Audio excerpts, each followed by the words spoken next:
Wow. It is finally here. It is finally the first day of spring training. Spring has sprung, as the old poem said. And here we go. Let's talk it. We've got a great guest for you today. Kevin Mench, former Rangers power hitter, joins us next. As we start this one, it's the DLLS Rangers podcast.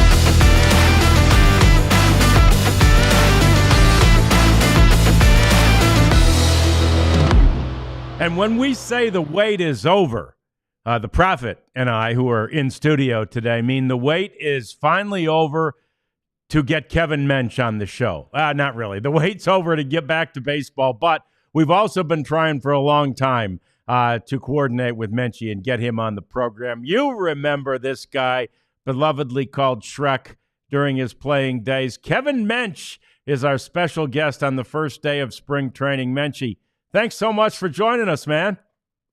Absolutely, Raj. Looking forward to it. I know football season just ended, Yeah. so we're ready for baseball now.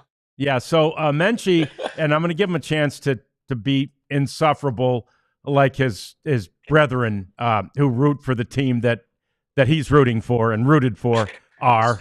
Menchie's a big Eagles fan. Look at the smile. He's still smiling after their second Super. I bet you I figured fly Eagles fly and all that. Yeah, we're gonna let Mench gloat a little later on in the program. We got to start though at the beginning, and the beginning of the 2025 season is today. The Rangers go to spring training. Menchie, of course, this is pitchers and catchers. Did you go when you were in playing Major League Baseball, when you were with the Rangers or the Brewers? Did you go right now when pitchers and catchers got there, or did you wait for the time when the whole team had to report? I would go out early, try with the time change, the weather, getting some golf and stuff in, and beat everybody to the physicals and everything else. Dealing with that, going out, getting a little bit of extra work in. There was probably maybe a handful of guys, position guys, that would go out early. Most wouldn't show up until the report date. So it just gave us a chance, like I said, adjusting to that time, getting more golf in. It's just one of those things where you want to get acclimated with everything, and it's fun to you get that itch. About January, you start to get this itch, right? And all right, baseball season's coming, right? You're starting to do your workouts and everything else, right? And it's all right, you're just counting down the days to when you can go. So usually, yeah, I think, usually around Valentine's Day is when it would go out. I'd go out probably 3 or 4 days before that, just knowing when the coaches would be there, and then working from there. So I mean, I'm sure there's probably a handful of guys out there now that just position guys, just getting their work in and getting out while the pitcher and catcher are doing their stuff, and they're done by 11 o'clock. So they're on the golf course by 12:30. Yeah, nice. Yeah, our Jeff Wilson is out there, and he'll be busy doing a bunch of interviews during the program today. So we don't know if we'll hear from Jeff. We did get the report from him, Menchie, that Jacob DeGrom and Nathan Eovaldi are not throwing today. And when I first saw that, I'm like, oh, God, here we go. As it turns out, they threw yesterday.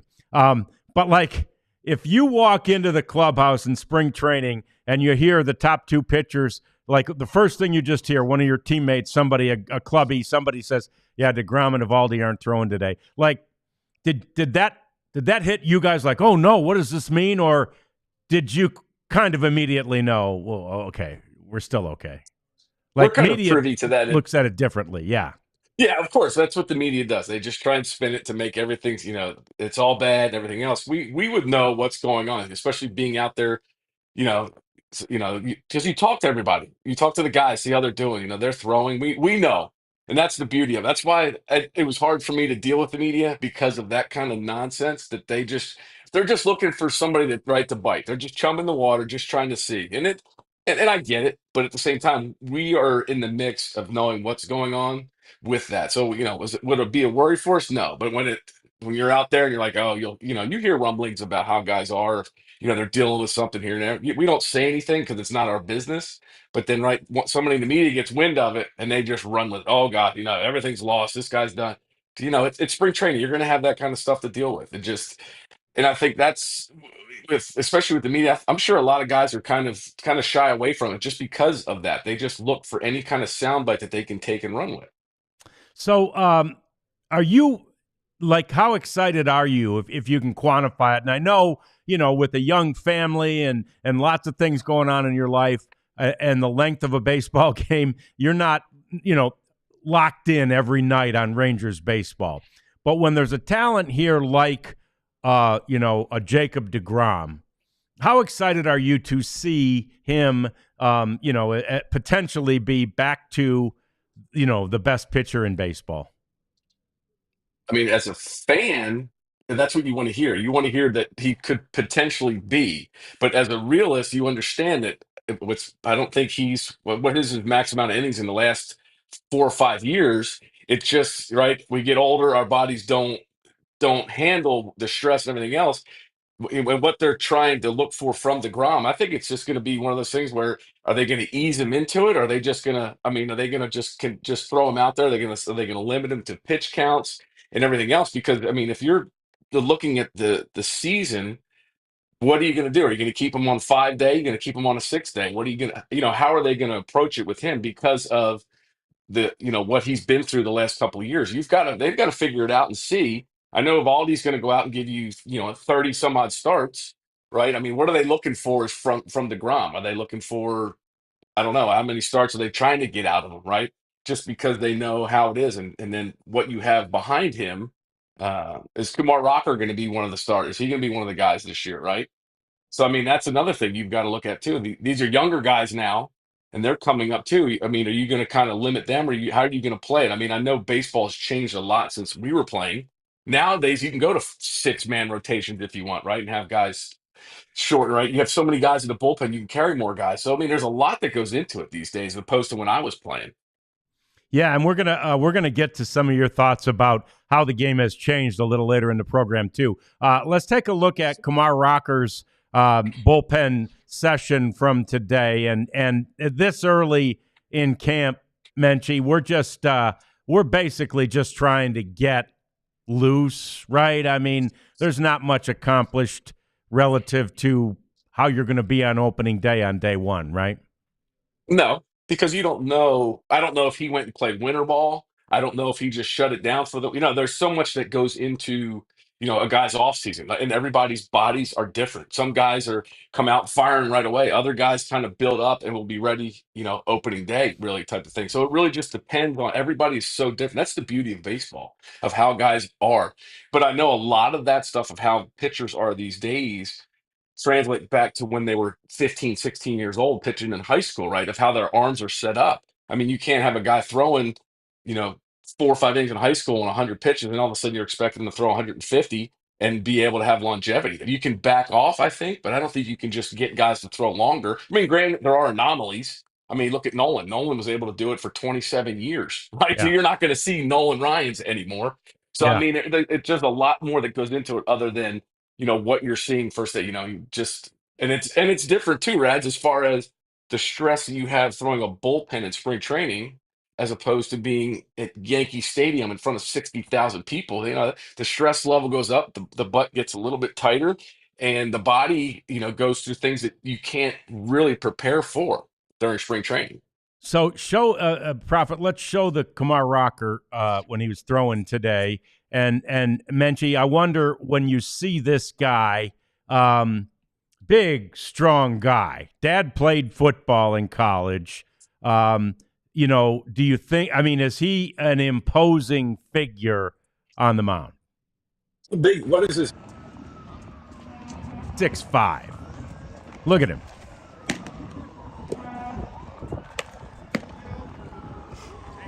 I mean, this guy's a monster, right?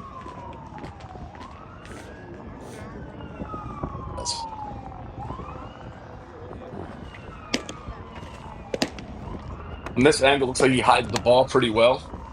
And the beauty of it Thanks, is, man. I mean, you have one Appreciate of the that. best pitching coaches in baseball. I mean, Mad Dog knows what he's doing, been around. I mean, he's got a Hall of Fame brother pitching, so I mean, being around it and seeing. But I mean, this looks effortless for what he's doing.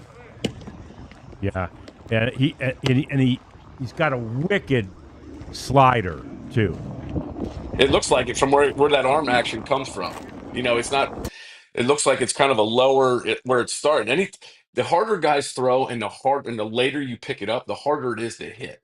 And that's the beauty of those kind of guys. It looks like he hides it well. I mean, it'd be a different if I had a better angle of standing, behind the catcher to see. But I mean, you could throw 110 miles an hour, but if I can see it coming out of your hand right away, it's a lot easier to see as opposed to picking it up late. Those are the guys that are kind of scary because, especially guys that throw hard, because you have no idea where it's coming from. Yeah, and he's officially. I just looked at his page, 6'5", 245, which is He's built like in a some linebacker. ways. It's some ways standard now, right? So many. I used to walk around spring training, and you'd see some of the middle infielders. They were fairly small guys, whatever. They're all 6'5" now. I don't know what they're feeding people these days, Rats. I Yeah. mean, it's well, he's got the DNA. His dad played college football, so he's got that the athletic background and the body size to do it. Now it's just a matter of, I don't know, what did he end up with innings pitched last year? Do we have the numbers on that? What was the question? His innings pitched last year, just to see, the amount of stress if it's increased. Because he was Yeah, drafted what, 2 years not ago? many. Not many. I'm double check. Let's go back to that and see. Last year, most of it obviously was in the minors last year. 11-2 here in the big leagues, and let's see. He had how many innings here in the? I don't think I have his minor league numbers here. How many? Oh, okay. 36 and 2/3 in the minors, and then 11 2/3 here. So are they wanting him? Are they looking for him to be a starter? Or what They are they are. looking They for are. out And of? again, it's the old thing. So you add those two together and you end up with 47 innings, and you're only allowed to go 10% higher, right? So he's allowed to go Yeah, 51. Well, clearly, he's going more than 51 innings as a starter. They intend him to be a contributor at the major league level as a starter this year. And what? Can you get 120 out of a guy like that? that's tough. That's what I'm saying as far as what the body can withstand. And like I said, I know with Mad Dog there and with Chris, being there and overseeing guys that pitch and understand it, they'll have a better feel for it. But but it is harder. Like I said, the stress level from the minor leagues to the major leagues is completely different, and doing that. So I don't know how often they're going to use him, if they're going to limit him to so many innings per start. Like I said, the game has changed completely from we were there. You were looking for 6 or 7 out of your starters every night. Now, what are you looking for? 3, 4? I don't. It's tough. It's tough, Yeah. Rads, for sure. But I get it. I mean, he drafted, I think, what, 2 years ago? Yeah. Okay. So I mean, Yeah. yeah, but that's the issue you run into rushing somebody, I guess, to the big leagues, not having enough of that. Talk about that seasoning and the amount of innings that you get to. I mean, when we came up, we had my draft year, Colby Lewis, Nick Regilio, Aaron Harang. Those guys built up those innings, right? They were at 100, innings or something. I don't think in the minor leagues, whatever, but they were starting, every fourth or fifth day and doing it. So they were building up to it. Now I mean, to throw them at a major league level, that level, and just to say, hey, I need 120 innings out of you. I mean, that's a lot. That's what is that about? Twice as many, just more than twice as many the amount of innings that he's ever pitched. So, and that stress level as well. So, I mean, it'll be interesting to see, how they do it. Or are they going to go? I think I did see something. They could go with a 6-man rotation, possibly. They don't intend to go with a 6-man, but they could do a lot of piggybacking, right? Where Yeah, they know a guy only has 4 innings a start in him, so yeah, they'll piggyback maybe a Dane Dunning or even a Jack Leiter behind Kumar Rocker, right? And so yeah. then you've got the chance to extend him, get more starts out of him, but less innings each start. Yeah. So I mean, and it all depends on how his body reacts to it. How that's another thing too. That the amount of stress that you go through. I mean, if I don't know how many he would throw in college, probably somewhere in that area, possibly how many innings he would throw in college. So I mean, you're asking, a lot from him, but that's the beauty of having what they carry now, 14 in the bullpen or something, Oh yeah, I know 14 or it. 15. Bullpen's huge nowadays. Yeah. Yeah, yes, exactly. So I mean, so that's all it is. Or they just limit it. Maybe they just limit him to 3 innings or so many, or a pitch count on a certain amount. So I mean, that has a lot to do with it as well. But I mean, if it's something, and they'll be able to tell as he progresses, spring training, if the velocity and the fastball is staying where it needs to, but it's hard to tell, first 3 innings, if the velocity is there and all of a sudden it tails off, that just tells you that the body's not ready, his body's not ready for it. So, I mean, that's why I said, that's why Mike is so good at what he does, Yeah. to be able to, hopefully see that um, and learn from it. Cause Rocker's only 23, 22. Yeah, 24 maybe, but yeah, he's young. He did do college, and he did go Yeah. 100 plus in college, so he's had Okay. some of that experience. But we got more to talk about with Kevin Mench.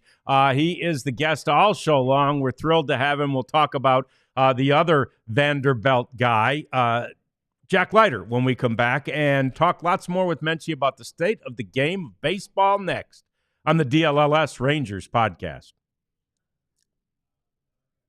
Right now, though, it's game time, and time for you to get your tickets to whatever event you want to go to, and you do it through that great app, Game Time. Nicole from Game Time sent me an email today just reminding me of some of the great events that are coming to the area. There's always way more events here than you think, and there are more venues here than you remember. So get the Game Time app, and if nothing else, you will figure out how many things there are, how many options, how many choices you have to go out there and enjoy music or theater or, of course, sports. And if you wait till the last minute on virtually any of these type things, it's dicey because they could sell out. But if you do, you could also save up to 60% on that Game Time app. So get your Game Time app, go to gametime.com, use the code DLLS, and get $20 off your first purchase.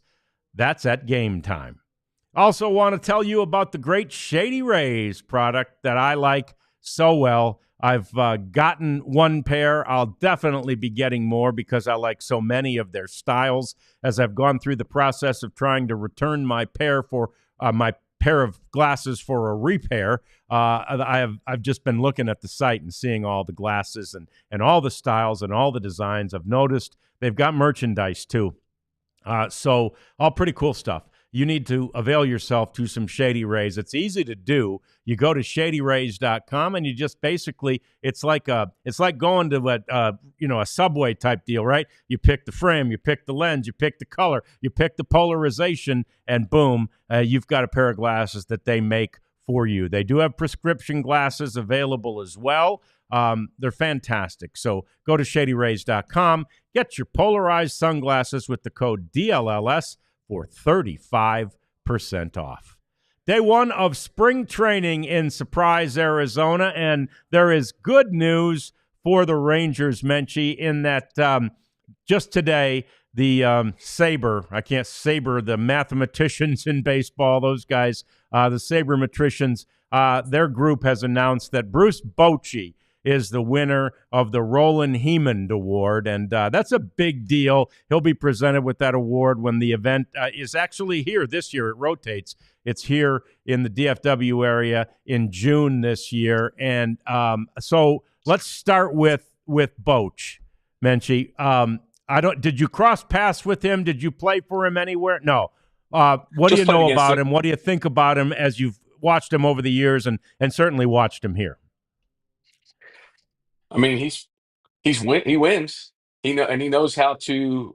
I mean, he know how to come, especially playing in the National League, understanding the game Oh, more of a yeah. chess match where he was, and being able to have that old school mentality, which is going away from baseball these days. And I think that's when they brought him here a few years back. I mean, that's what the organization needs. That's what baseball needs. These old school managers, these guys that have played at that level and understand what guys go through, and to be able the pedigree of being able to put winning teams on the field and do it consistently. That's what you need, because I think a lot of this generation of baseball player kind of gets lost. It becomes about me. Look at what me, look at what I can do, right? I talk about old school, which was team. Now you have this new school, which is me. And I think that's what Bochy and Chris have developed with their staff, the guys are there, Mike Maddox as well, being there, Beasley. The coaches that have been around for a while understand that because we're getting away from. I mean, it's hard to watch baseball these days, but to see these old school guys, these managers that have played at that level and continue to keep that. I mean, look at Dave Roberts, what he's done, right? I mean, it's um, the teams that seem to win are the teams that seem to have this old school mentality of team trying to get everybody right, for not playing for the greater good, not playing for an 8-run homer, right? Doing little things, and that's what wins baseball games, and that's what you're seeing from Bochy. And like I said, he's a quiet guy. I know he's getting up there in age. I mean, you see him try and get out to the mound, and somebody's gonna have to carry him here at some point. But he's doing the job that he knows what's right and how to kind of treat these guys and push them and get the most out of everybody on the field. All right, Menchie. So the Prophets, our producer here, he wants you to tilt your screen, your camera forward. You got too much headroom. You got a big head, but it's not that big. There you go. That's better. Is that good, Prophet? That's beautiful. All right. So, and of course, now you get your damn Eagles thing in there too. Not a bad move on your part. All right, we'll get to the Eagles in a minute. So, you and CY were teammates, weren't you? We were. Yeah. 05 maybe? 3, Oh 4, four, 5, five, oh somewhere six. in there. Yeah. Yeah. Yeah. That was a I long know. time ago, Rads. They all run together. Somebody put it in the chat, Menchie. It's been 15 years since you played. It's amazing. I'm old. Damn. Looks like it's I feel still like could. it too, Rads. I feel like I'm like 85 now. Body It does from looks to everything me you like put it through. looks like you could still play to me. Could you? Golf balls and softballs, all I can hit. Okay, well, that's good. I bet you can hit a softball a long way. I tried to. Yeah. I I only bet you had can hit one a gear. golf ball a long way, too. I can do that for sure, Rads. Yeah, we need Definitely. to get out there. I All know. right. In fact, we're having a tournament. I'll get you the info. We're going to have a DLLS Okay. tournament out at Stevens Park. We'll see if we can have you come join us. Okay. So, anyway, let's talk about Jack Leiter. And now you were a 4th-round pick. It's not like, you weren't 2nd or 3rd overall in the draft, but you were the player of the year. Am I right? You were National Player of the Year in college baseball your last year at Delaware. My sophomore year. Sophomore year. Okay. So, Yep. You're a former player of the year. You're a well thought of prospect. You 4th rounder, not high like Leiter, but talk about the pressure that a kid like this, or even a kid like you, feels when you have sort of that pedigree. It can go one of two ways, really. I mean, if Jack, being, his dad playing at the major league level, being around it, you know, can help guys to understand it, being around of just right, the humbleness of being around those guys all the time and knowing that, okay, are you trying to carry the torch your parents are passing, or do you have that mentality of just doing what I love to do and having fun doing it? I think with Al being a left-handed pitcher, and left-handed pitchers are just nuts in general, right? They're always off the reservation. So I think maybe that could kind of help him a little bit too, of just seeing how his dad was, and then basing it off of that. But being, of course, we always call those guys bonus babies. That was the joke growing up, coming through bonus babies, right? They got all the money, and they're going to get plenty of opportunity because teams have invested a lot of money in them. So I think so. Jack was drafted what, 3 years ago, 4 years ago. 21, yeah, 3, 4, 4 Okay, now, yeah. okay. So he's got, he's had opportunities to, I think sometimes, like I said, they'll send these guys right to Double A, and like I said, that can be a lot for guys. When I was playing, I don't think anybody from our draft, we all went to either short season or rookie ball.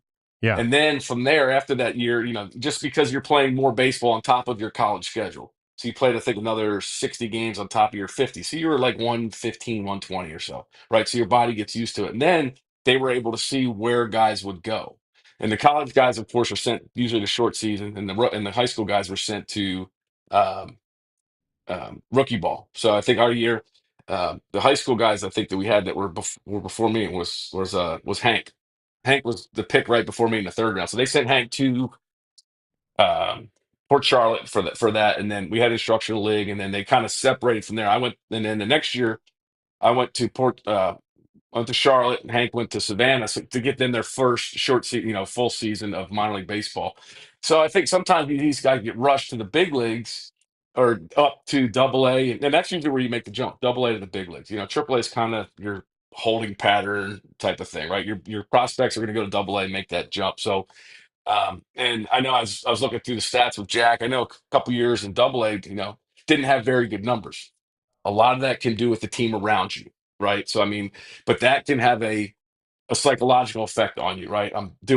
Maybe he's doing everything he can and not getting help, right? That can wear on you. So there's a lot that goes into it, but a lot of these scouts, though, too, when they interview you, you're kind of, I mean, they're investing a lot of money and they want to know what's going on between the ears, which is the biggest part of any sport. So I'm sure that was monitored or tested as far. I mean, like I said, gosh, it's been 25 years since I was drafted, right? So I mean, I don't know how it is now. So I mean, that stuff's taken into consideration as well. So the pressure that's put on them, I think a lot of it has to do with maybe doing it yourself. I mean, if knowing, okay, if I'm sure when he was in college his freshman year, okay, this guy's going to be, and it's talked about. It's not like all of a sudden maybe he just jumped on the radar, but like I said, that mentality, it really just depends on what you really make of that situation. All right. So, and coming up, we're going to give Menchie a chance to talk about those Eagles that you see flying on his shirt. But so you with a guy like Leiter, okay, he's been a starter his whole career, obviously, and he wants to be a starter at the big league level. But at this point, it looks like he would be, there's really not a spot in the rotation for him right now. They've got guys ahead of him who are veterans who have, making a lot of money. The Tyler Malley, for example, hasn't pitched much yet, but they're paying him too much money to not have him be in the rotation if he's healthy, right? And Rocker's ahead of him if they're going to put one of the young guys. So how hard is it for a guy like that, like Leiter, to transition, if you will, accept more likely a role as a long reliever, or even if it ultimately becomes, a high leverage relief pitcher? I mean, he can look at it in one of two ways. You can either accept the fact that that's where you are, or look at, maybe it's something where he could pitch himself back into that a starting spot if need be. But I mean, maybe, or is he just going to be that fourth day starter, right? And be, the middle of the rotation guy on that. So I mean, there's a lot that can come into it. Like I said, the way starters go now, maybe they do that. Maybe they go Rocker and then go Leiter, three or four for Rocker and then three or four for Leiter, and see. And then maybe he can get his confidence up and then pitch himself back into a spot. But you're right, you are paying guys a lot of money. But people are expecting, we're paying them money. They're going to give them the opportunity, and then maybe they wait to see what happens. And then, like I said, maybe Leiter can take over that spot and see. I mean, it's not over for him. He's only what, 25, 26 Yeah, maybe. might be So I mean, it's not 24. like his career. Yeah, and he has it. I mean, has he had any injuries that he's really had to deal with, other than maybe fatigue or anything? I No, haven't kept up with no. it. So I mean, it's Yeah. that, and so you have another thing going for you. If you're able to be healthy and and at least be consistent, be available, you're opening yourself up to more opportunities. And who's to say if he is having a good year, with whatever situation position he's in, that somebody doesn't come calling looking for another starter? You don't know. So you've got to take that. You're getting every opportunity. Just got to make the most of whatever it is they want you to do. Yeah, he'll be 25 in August. And of course, his dad pitched for 19 years, right? So, I mean, he at the major league level. So, yeah, he's got good genes there as far as the health, right? And the rubber arm, if you will. Exactly. And that's the thing. You just don't know. I mean, but he's got what, two, I think he was drafted 2 years before Rocker, A year or I before. think so. Year Yeah, before. Okay. So I mean, he does have an extra season of putting up 100 plus innings of doing that. So I mean, it's not like his body's, he's not used to it. So I said, I think it's just the mentality he goes into spring training is just, hey, what do you need me to do? I'll put myself in the best position possible and maybe pitch myself back into, that fifth spot. If they go with five or if they go with six, and a lot can happen too, spring training. You don't, right. injuries and everything else. He could, hey, we need you to go pit. We need you to go start and go throw 3 or 4 innings. Okay. but Yeah. just it's a mentality you have. You just got to be able to turn it off and on. I mean, some guys have it, some guys don't, and you'll Yeah. find out, I guess, this year if it's because he got called up late last in the middle of the year or early last year, didn't he? No, he got called up late, and he did end up once, and then they call Rocker after him. And once they call Rocker up, he ended up being, a relief pitcher, even in the last couple of Yeah, outings that he had at the big league level last year. And he said then, he had the right attitude then, right? Like you're talking about. Whatever they need me to do, man, I'm fine yeah. with it. So And I think you're right. I think that starts with Bochy. Yeah, agreed. And I think he's gonna approach it that way this year. All right, we got more to talk about with Menchie. We're gonna give him a chance to gloat next about the Eagles, and I also want to talk to him about what the heck he feels is wrong with baseball these days. It's changed a lot in the 25 years since he was drafted. So let's talk about that with Kevin Mench next on the DLLS Rangers podcast.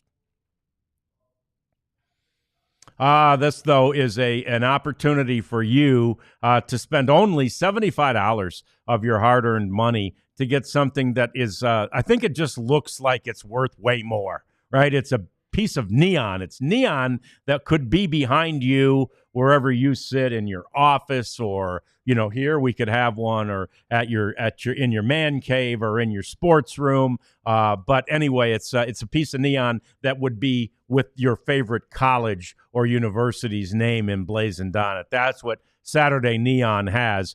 50 or so schools are accredited right now with Saturday Neon, and they'll make you a neon sign in the colors of your favorite team, your college team. I'm not sure. I don't think they probably have the Delaware that Menchie would like to have behind him, but you know what? You can get them custom made too, same price. So Saturday Neon is a place to go to get something really cool like that. 10% off if you use the code DLLS at Saturday Neon.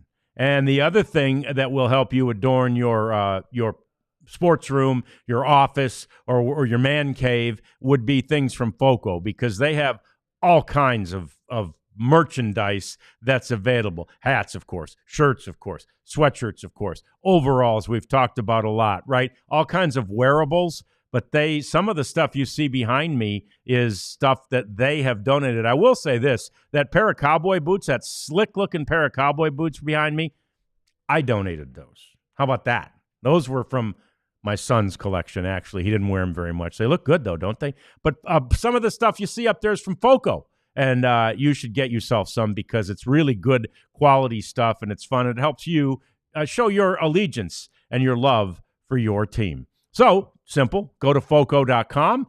It's a very easy and user-friendly website. Use the code DLLS, and you'll get 10% off of FOCO. Can you see those boots, Menchie? Yep. Good-looking boots, aren't they? How about that? Yes, sir. I don't even own a pair of those. You've never gotten cowboy boots? No, sir. Wow. We'll have to see if or we can a cowboy hat. We can't fit you. Did you see? Speaking of the Super Bowl, did you see the Super Bowl? Here we go, Menchie. How about this? Looking good, Rats. How's it look? Good. I can't cover up the hair. I'd never have had a career if I didn't have the hair. See what I'm saying? Yeah, exactly. Yeah. Exactly. So I got Anchorman hair. Yeah, you too. So speaking of the Super Bowl, first of all, I'm sure you saw this. The commercial about the guy who was born with the head that was shaped like a cowboy hat. I don't even know what the hell they were advertising, but that was funny. My first thought went to the movie Coneheads. Remember? Right. Yes. Yeah. That's exactly the skin. I was like, okay, there were some awkward commercials definitely during the Super Bowl. There were some, that tongue commercial. I was really kind of. Oh man, I can't look at that. I can't. My son had a great line during the commercial where they showed all the boobs, and cleavage and all that stuff. Yeah. And we're sitting there, and there's half men and half women. And one point, there's a lull. My wife kind of goes, "What are they even advertising?" And my son goes, "Who cares?" It's like, yeah, I care less. You're watching. That's all that matters, right? Yeah. And then at the end, one of the other guys in there goes, "Man, that was a very, very serious," because it was about breast cancer. That was a very serious message. I think we should watch it again. I'm like, yeah, you make a good point. We gotta just double check and make sure we got it. But you had to, and look, anytime, and I know the bigger one for an Eagles fan, because I'm a Lions fan, so I know the bigger one was the one they won a few years ago when they got their first. I mean, I know that had to be great, but tell me how you were feeling Sunday watching them beat up on a team that seemed very difficult to beat up on. I think there was a lot of angst and animosity and anger built up from 2 years ago when we got hosed with the way, playing conditions one, which were everybody was clearly evident on that. And you saw the potential or, what that could have been and what they had gone through and done with that. And I think that's how you take somebody out to the woodshed. I mean, it was 40-6 at one point, and I mean, you've got your backups playing in a Super Bowl. I mean, I think you've really done your job, and I think it's kind of like what Doug Peterson did 2 years ago, or in 17, was they just didn't take their foot off the gas. You just got to go. You keep going, especially in any sport. Football. They always go back to that Patriots Falcons game, right? 28-3. Think it's over. No, that's why you've got to play 60 minutes of football. And that was the thing. And I'm sure they came out there, okay, if they can get something going, and they go 3 and out, and then they just we march right down the field. um, and that was it. And it was just, but for you look at some of the stories from that. Mekhi Becton, right, the right guard, who was basically was an outcast. Nobody wanted him, right? And Jeff Stoutland, who was probably one of the best coaches in football for what he in the position that he does, to make him an All Pro. And then Howie Roseman for what he did. I mean, you look at general managers these days and how they're able to manipulate the draft and free agency, and look at what he's done. It's amazing to see that. I mean, you go out and the free agents last year, running back wise, right? You had Jacobs, you had Derrick Henry, Saquon. There's somebody else in there I can't think of, but you look at that and you see that that's what and they're like, oh, are they going to pay these running backs? They shouldn't. I mean, this just goes to prove to you what those guys did. Jacobs had a great year in Green Bay. Derrick Henry did, and then you look what Saquon did. Whew. I mean, it's Yeah. amazing. And they're like, oh, these are just bad money can be well spent. Well, if you have guys, general managers that know what they're doing, can figure out how to. I mean, how did we steal Quinyon Mitchell and Cooper DeJean when the two of those guys in the first 40 picks? I mean, it's the percentages were, I think it was like 2 and 4%. So then for the Eagles to even land those two guys, and you see what they did, and you bring in Vic Fangio, who's been around the league forever, never won a Super Bowl, and see what they've done, and they go from worst last year defense to the number one defense this year. I mean, it's that's you go back to the 80s, those Bears teams of the 80s, Yeah. Buddy Ryan, those the Steelers back in the 70s, those defenses that they would just manhandle people. And you look at the way this game played out, you had four-man rush that looked like men amongst boys pushing people around in there. And it was fun to see, to watch, and to see the game, and to see how all the hype. That 2 week lull is terrible. And somebody posted a great idea. The two worst teams in the league should play on the off weekend Oh, to I see like who that. gets the first pick. Yeah. Right? That would be That'd be great. amazing. Yeah, Yeah. because there'd be something at stake. Yeah, Yeah. because the Pro Bowl is probably the worst sporting event in history. That They is stopped terrible. even playing football. Yeah. Yeah, flag football. What, Yeah. what are we doing? Yeah. Right? I mean, I get it. It's become just kind of just happenstance to do so. Go back to the home run derbies when Sammy Sosa and McGuire were hitting balls out of stadiums, right? That's what people last year in Arlington want to see. Hit some in the upper deck, right? Yes. Not wall scrapers and stuff. I don't care if you're leading, if you're an all, put the biggest dudes out there and let them go to work. Yeah. Let them Right. play. That's what it's about. That's fun. That's what I want to see. I want to see these guys. I want to see the big boys go out there and just make them. I remember when we were playing, they had those stadium bombers, the softball guys. Remember them? Yeah. They would go out and hit softballs. I remember we were in Seattle, and the wind was blowing in from left, so they couldn't hit it out of the stadium. But in right center, they have the swirl, the stairs. Yes. That dude was hitting them up there in those stairs when we were out there straight. They were like, "This is unbelievable," and the guy was Wow. smaller than I am. Yeah, that's what Wow. people want to see. That's Yeah. that's like fireworks going off. That's what I want to see. Yeah. Yeah. That's the That's stuff. That's the awesome. fun stuff.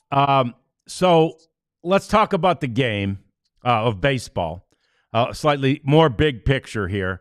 One of the big controversies surrounding, and I love it because I know, and our viewers and listeners may not know yet, but you have strong opinions about a lot of these things. So you and I haven't talked about this one yet. So I'll be anxious to hear.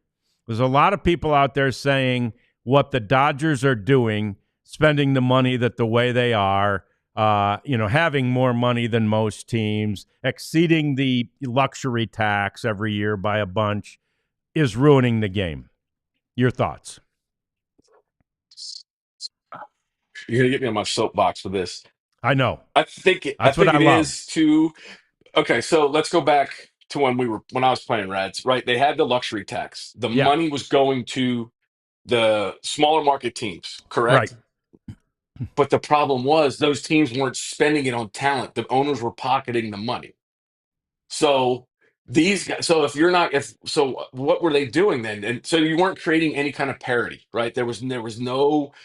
I mean, look. I mean, go look at the AL Central, for instance. The who won? Was it Minnesota win the division last year with like I don't know, 85 Kansas or City, I something think, right? wins?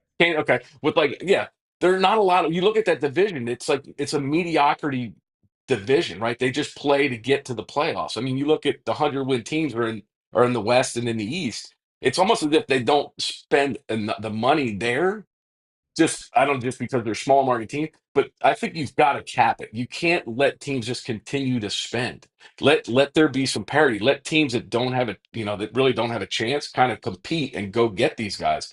And I think the NHL did a great job of it when when the expansion happened, that you're only allowed to protect so many guys, right? And they were able to go pluck such and such. So you look, I mean, the first year after Vegas was formed, they're in the Stanley Cup final. You just don't see that, right? You don't see that in baseball anymore. You don't see a team that just, all right, they're able to go spend and go get guys. But I mean, I know it's different. You've got to develop, your systems and everything else. But I think there has to be a cap. They've got to do something to find, Hmm. the luxury. Okay, you're going to pay me to find me luxury tax. All right, I just made that in my ticket sales for this weekend, so it doesn't bother them. They're going to continue to spend. Everybody said, well, who was the latest guy that I forget that they signed, and they're like, well, he's going to go to either Toronto, uh, LA, or San Diego or something. I'm like, all right, he's not going to Toronto because one, they're looking for a Japanese contingent, right? That's what they want to see. So you got Seattle, which I don't know why anybody, because when Ichiro's there, you had Kazaki was another one that followed him. But everybody wants to go to LA. That's where Chan Ho went. Arabu started there, right? That's just because they have this Asian contingent where these guys feel comfortable. So they're not going to go to Chicago. They're not going to go to Houston or Minnesota, even if they had the money, because there's that contingent's there. They're not. So I mean, but you've got to cap it at some point because the spending is going to go through the roof. But like I said, everything looks good on paper, but that's why you play the season. That's why you get to that point. You just continue to play. So, who's to know what's going to happen? But no, I think I hate. I don't like Manfred. I don't, a lot of people don't because of you've got to cap it at some point. That's it. This is what you get to spend. Figure it out. That way you can. I don't want them to do what they did to hockey the next year, just cut salaries by 80%, right? And just like, oh, you're not making this anymore. But the problem is, I don't think the union's going to let it fly anyway, because these guys are making money and the sport's making money, even though it's hard for a lot of people to watch, especially baseball purists, to sit there and watch the way the game is played these days. Yeah, and so, but as a player, I mean, the players today aren't going to want to hear about a cap, right? No, Because it would not at all. potentially limit how much they're going to make. Exactly. Exactly. So you've opened Pandora's box, kind of like the whole cheating thing with Houston, right? Banging on trash can. Well, you guys knew somebody was going to cheat, right? If he ain't cheating, he ain't trying. They just happen to be doing whatever, using the trash can. But guys are doing it all the time. It's just they're getting away with it. But when you've opened Pandora's box with instant replay and the amount of cameras, guys are going to find ways to do it and everything else. But now you've got all kinds of other things that guys are using now where it's stupid. And we got to delay a game because the guy's the pitch com's not working. Really? But you're worried about a pitch clock, but you got guys who can't. That's what I mean. Just go back to the way it was. Wow. Let the players sort it out. You're gonna get. I told you you're gonna get me on my soapbox, Reds. Yeah, no, I love it. I love it. We got a purist here, and I've heard that. We've Menchie and I have talked this before, but I wanted to get your point or your thoughts on the ruining of the game. So that was cool. That's great. We got more coming too with Menchie. It's our batting cleanup segment, and we're going to just run through a list of things happening in the game. I bet you there will be a story or an opinion or two from Kevin Mench on the DLLS Rangers podcast. We encourage you, though, to become a diehard. Jeff is out there feverishly working in spring training. There was a chance he was going to join us. He just texted the Prophet and I that he won't get to make it, and that's because he's out there getting content for the things that he will write, many of which will be behind the paywall. Now, his rule on that is if it's just kind of news that everybody has, he'll send it out there to the All DLLS site for free. But the stuff he works on in enterprises is going to be behind the paywall. And that's what he's out there for 10 days to do, to find stories and to enterprise and to bring you stuff that nobody else has. It's really a wise decision right now because our price right now is low. It's $48 for the entire year on the to become a diehard, and you get a free T-shirt, right? The T-shirt's worth $35 and it's $48. You're getting it for $13. It's $1 a month. So I encourage you to become a diehard today. And that free shirt is not for nothing because it's one of our great merchandise items that are available at store.allcity.com. And there are so many great shirts out there. And you really want to head to our website and that website, store.allcitynetwork.com. And you want to make sure that you know what shirts are available and get some. There's going to be new shirts designed throughout the course of the season. We'll respond to things that are happening. They had a shirt, when Kyrie went crazy. So, we'll make shirts and respond to things based on what's happening in the game today. So that's not all we have. It's hoodies. There's shot glasses and mugs, and I think coffee mugs are there too. So go to store.allcitynetwork.com and get yourself some of our merchandise to show everybody that you are a fan and a friend and a diehard at DLLS. All right, one more segment with Kevin Mench, and then he's got kid duty to go over to one of them car lines, and boy, that's fun, isn't it, Menchie? A little car line action. They can't drive. They can't drive soon enough, Reds. Yeah, I swear to God. First thing I want to say in the cleanup segment, Josh Jung is 27 years old today. So happy birthday to Josh Jung. Texas Tech kid, Menchie. So he's, like you, he played college baseball and then, made it up to the big leagues. He's had some kind of freak injuries early in his career, but he's not one of those, soft tissue injury prone kind of guys. And yet, if you look at his body of work, you go, man, this guy injury prone or what? Really not. They've been weird injuries. Like last year, that wrist pretty much just got shattered when he got hit by a pitch. But have you seen enough of Josh Jung to have formed a pretty an opinion about him?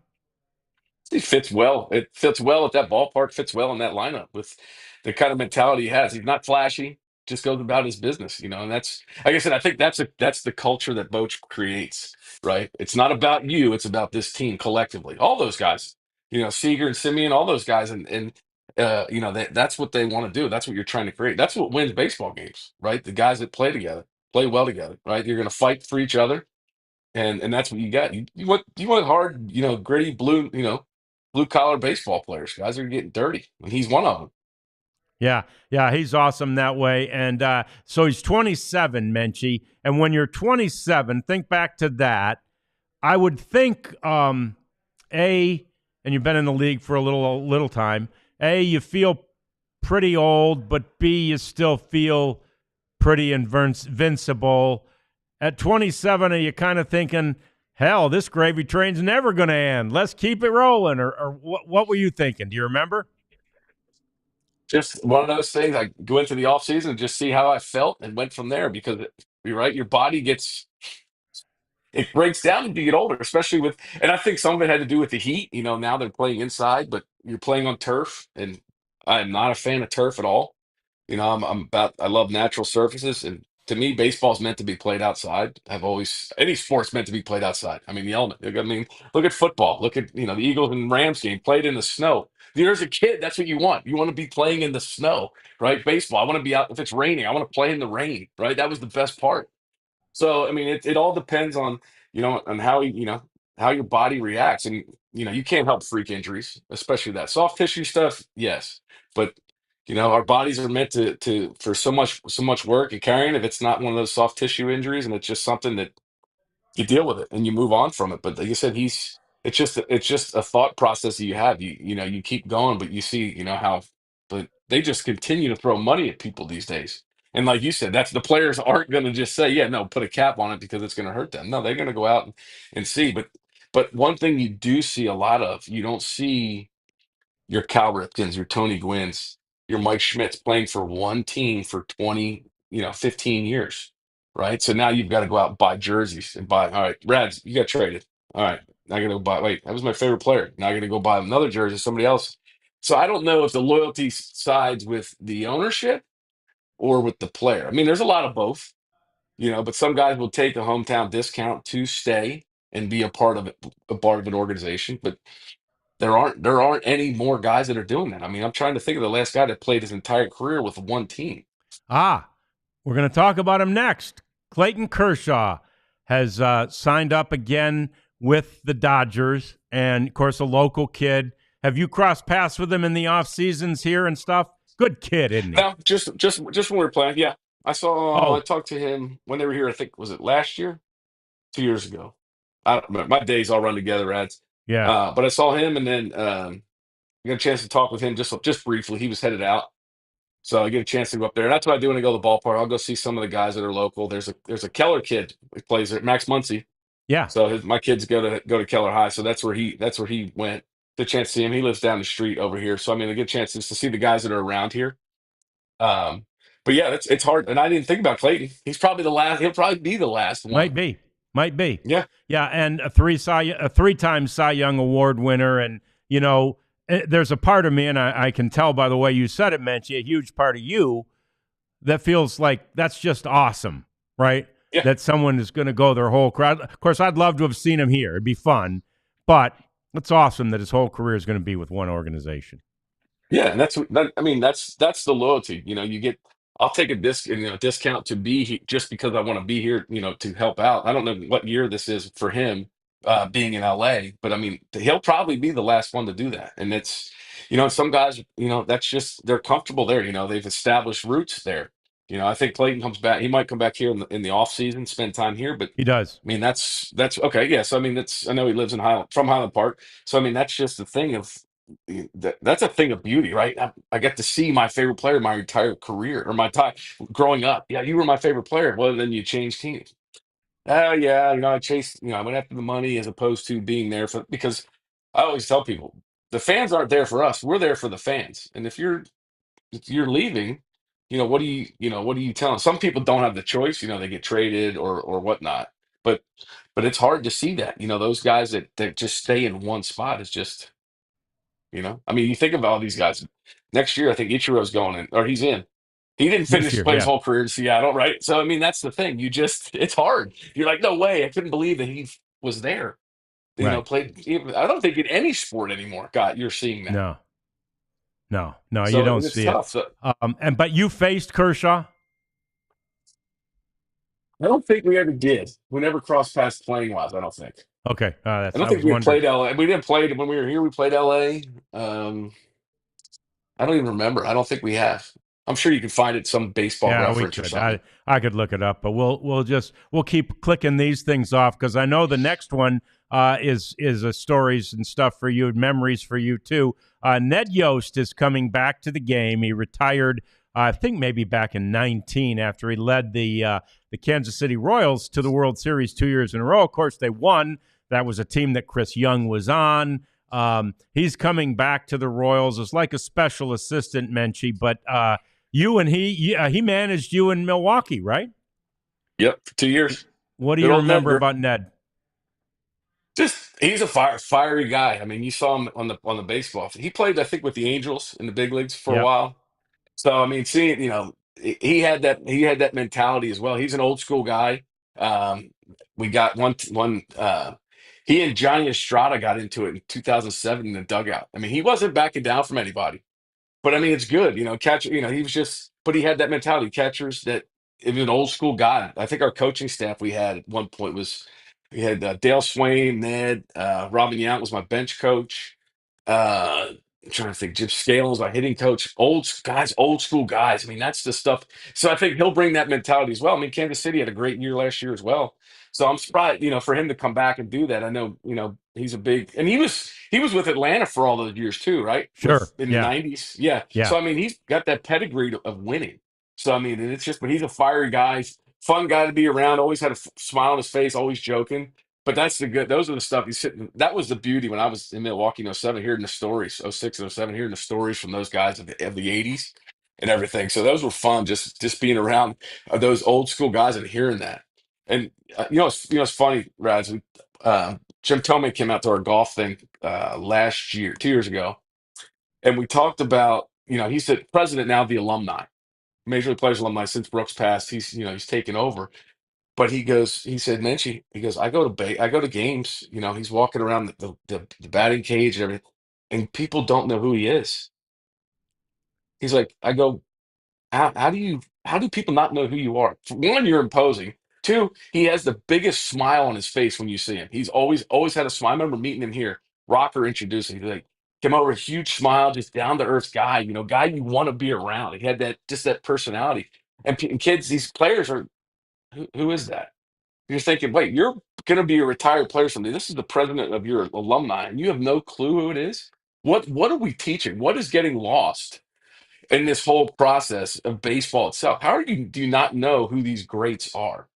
Yeah. That it's just, it baffles me for what Yeah. guys are talking, and that's what I talk about. These guys are just so ingrained in themselves that they don't know what about the history, because Banny always talked about. He goes mentioned, you can't know where you're going till you know where you've been. So it helps to have alumni around, so guys are like, oh, this is where the torches come from, and to do that, and you just don't see it anymore. Do people, even not even other players, fans, still know you? I mean, you've got a unique look, Menchie. I know it's the head; it does it to people. But yeah, people Yeah. see me and recognize me and everything, and it's especially those the ones now that are just starting to have kids that you'll run into, and hey, they're my favorite player growing up, and they'll tell the kids about it, and Shrek is always the biggest thing, right? They use that, and Shrek and parents, and they'll explain to their kids, and I said if it helps people relate to me, it's I love it. I got a book some baseball, I don't know, history book. It talked about nicknames, and my son has it, and he was looking through it, had nicknames of the 2000s, and my name was on there. And my son thought that was the coolest thing. That's So, but awesome. if that's what people help, to recognize me and everything, I said I'm all for it. I don't mind it. It's No. just it's a fun thing to talk about. Yeah. And by the way, I believe, I'm almost sure, Bochy actually has a bigger head than you. Yes, he does. And yeah, and I know everybody talks about, well, the internet says this. Well, yeah, the internet's 100% true, so you got to believe it. But yeah, I think Bochy's like 8.5, 8 3. Yeah. I mean, he's got a big head. I've never tried on his hat. I think I might have to just to see. But there was a kid, we were playing Detroit here, probably '03, '04, and this kid Matt Rooney came over and he gave me his hat to put on, and I could get both hands inside it. I was like, gosh, dog, man, that is a big old nugget hat. So, but yes, so yeah, that's all I ever hear from people. I'll get emails and direct DMs from people. Hey, where can I get a helmet for my kid? My kid's head's real like, oh my god. So yeah, try and help out with as much as I can. Yeah. Yeah. Well, and you did such a great job just owning it. It's like, okay, Yeah, I'm Shrek. Cool. Yeah. yeah. Yeah. Terry Francona started the whole thing. Remember he had the washcloth in the clubhouse. He said Kevin Mench, beach towel day, and he's like, here's your mint here. I'm like, really, Tito? So, and it's fun. They love it, and they mess with it. The funny thing is, my kids don't have big heads. Yeah. Oh, that's good. That's good for them. And one last thing, and we love all of our diehards, and we appreciate you, and we ask you to like us and subscribe to us. But one more thing for you, Menchie. You mentioned Tito, and he's back in the game. And Hmm. some were surprised at his age and after all he's been through and all he's accomplished. But he's back managing the Reds this upcoming season, and they're going to be better because of that, aren't they? Yeah, another old school guy that just seems to win wherever he goes.